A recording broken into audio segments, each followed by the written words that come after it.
आओ तुमसे चर्चा करता हूँ माया के संबंध में कि मैं और माया।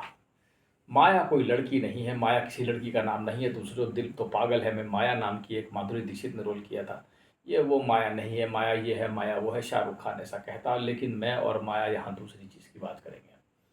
मैं और माया अनंत काल से एक ही हैं और हम एक थे और एक ही रहेंगे और हम मिलकर के संसार और इस ब्रह्मांड की रचना करते हैं। ये मैं उस माया की बात करूँगा। ये माया जिसको मैं देखता हूँ, जिसका मैं दृष्टा हूँ और जिसको मैं निहारता हूँ, ये वो माया है। ये माया जिसमें मैं बैठ के आनंदित होता हूँ, जिसका निर्माण मैं सिर्फ अपने विचारों से करता हूँ और विचार को मेरी माया ही उसको चरितार्थ करके उसको मटेरियलाइज करके मेरे सामने रख देती है। मैं उसी माया की चर्चा करूँगा। अद्भुत माया है। किस ये सारे देवगण ऋषिगण, मुझे नहीं पता ये क्या कहते हैं इस माया के बारे में। क्या तुम इस माया को जान पाए? मैं तुमसे सच कहता हूँ, अगर तुम इस माया को भी पूर्णतः जान लो तो तुम सब कुछ जान लोगे। मैं तुमसे कहता हूँ, मैं तुमसे ये नहीं कहता तुम पूर्णतः भौतिकतावादी हो जाओ, माध्यात्म भगवान कुछ मानो ही नहीं। तुम पूरी तरह इस माया को तो समझ लो। मैं तुमसे कहूँगा ये चीज़ें जो तुम देखते हो, जो बनती हैं यहाँ पे, बिल्डिंगें, दुकानें, पहाड़, इसको तुम पूरी तरह समझ लो। अगर तुम इस प्रकृति को ही पूरी तरह समझ लो, इस माया को ही पूरी तरह समझ लो, तो तुम परमेश्वर को पूरी तरह जान जाओगे। क्योंकि केवल परमेश्वर ही अपनी माया को पूर्णतः जानते हैं। ये बात ध्यान रखना, परमेश्वर के अलावा इसे कोई जान नहीं सकता और इसे कोई पा नहीं सकता। तुम आओगे, घूमोगे, इसको भोगोगे और चले जाओगे, लेकिन जो इसको लपेटे हुए है, समेटे हुए है अपने में, वो महान परमेश्वर ही सिर्फ इसको जानता है।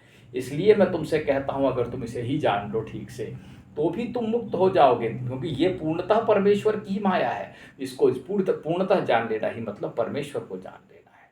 जरा दिमाग लगाना, इस बारे में विचार करना कि कैसे ये माया तुमसे खेलती है। लेकिन तुम सोचते हो क्योंकि तुम एक अपने आप को सिर्फ जीव मान बैठे हो, तुम्हारा अस्तित्व बहुत छोटा है। जरा सा पानी बरसा तो तुम भागोगे, बिजली कट की डरोगे, यहाँ ये हो गया वो हो गया, तुम मर जाओगे। छोटी मोटी बीमारियाँ हुई तुम टपक जाओगे। क्या मतलब है मर जाना? ये क्या है? ये तुम कल्पना ही नहीं कर सकते।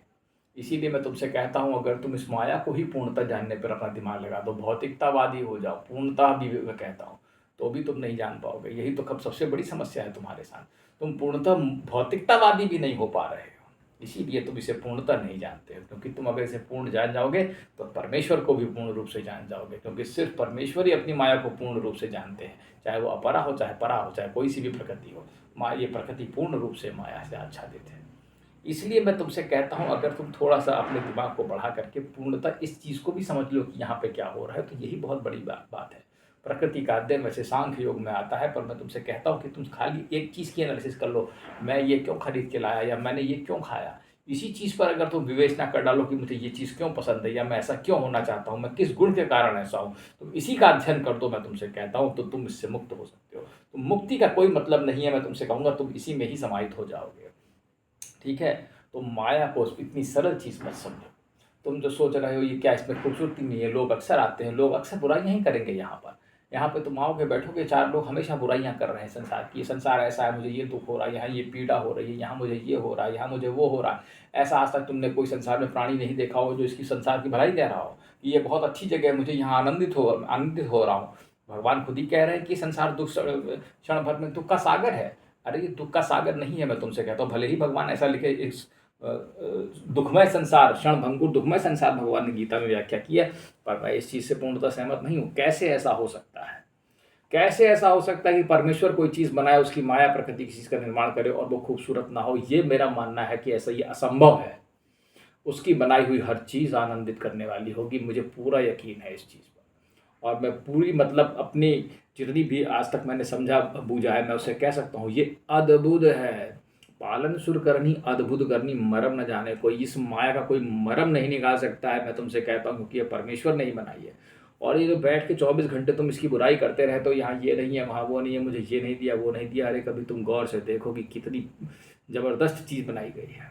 तुम विचार करते हो, तुम्हारे पास स्मृति है, तुम चीज़ों को सोचते हो, तुम कुछ नया रचनात्मक करना चाहते हो, तुम स्वयं का अध्ययन नहीं करते, मैं तुमसे कहता।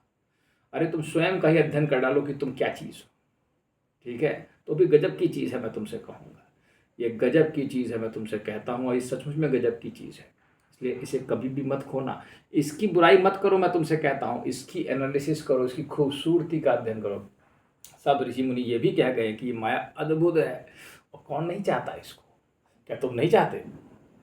विचार करो, कोई आके पृथ्वी पर कह दे मुझे ये नहीं चाहिए, ऐसे तो कोई बिरला ही मिलेगा कोई कह देगा मुझे नहीं चाहिए। सबको सब कुछ चाहिए, और सबको सब कुछ इसीलिए चाहिए क्योंकि वो जीव का एक अंश है, जीव का परमात्मा का अंश है जीव। इसीलिए तो तुम सबको चाहते हो और तुम इसको समझना चाहते हो, लेकिन तुम समझ नहीं पाते, इसलिए तुम खत्म हो जाते हो। और कोई ऐसी बात खास बात नहीं है, तुम समझो इस चीज़ को। इसीलिए मैं तुमसे कहता हूँ, माया से ईर्ष्या करने की ज़रूरत नहीं। वहाँ लड़ाई हो रही है, वहाँ ये हो रहा है, वहाँ वो हो रहा है, होने दो। जो हो रहा है होने दो, उसके लिए तुम नहीं उसके लिए जिम्मेदार हो। लेकिन जो हो रहा है उसका अंत भला ही होगा, मैं तुमसे कहता हूँ। उससे शांति ही होगी कहीं ना कहीं, और उसके बाद शांति, युद्ध के बाद ही शांति का निर्णय हो सकता है। कहीं भी कुछ भी हो रहा हो इस संसार में, मैं तुमसे कहता हूँ, भले ही मिडिल ईस्ट में युद्ध हो रहा हो, रशिया यूक्रेन में युद्ध हो रहा हो, इस संसार में तरह तरह की चीज़ें हो रही हैं। 24 घंटे प्रदूषण हो रहा हो, ये हो रहा है, वो हो रहा है, बीमारियाँ हो रही हैं, ये क्या क्या नई नई चीज़ें आ रही हैं। तो तुम तो कहोगे इसकी बुराई करते रहो हर समय बैठ के। क्या हम इसीलिए आए हैं? क्या हम इतने मूर्ख हैं कि हर समय इसकी बुराई करते रहें?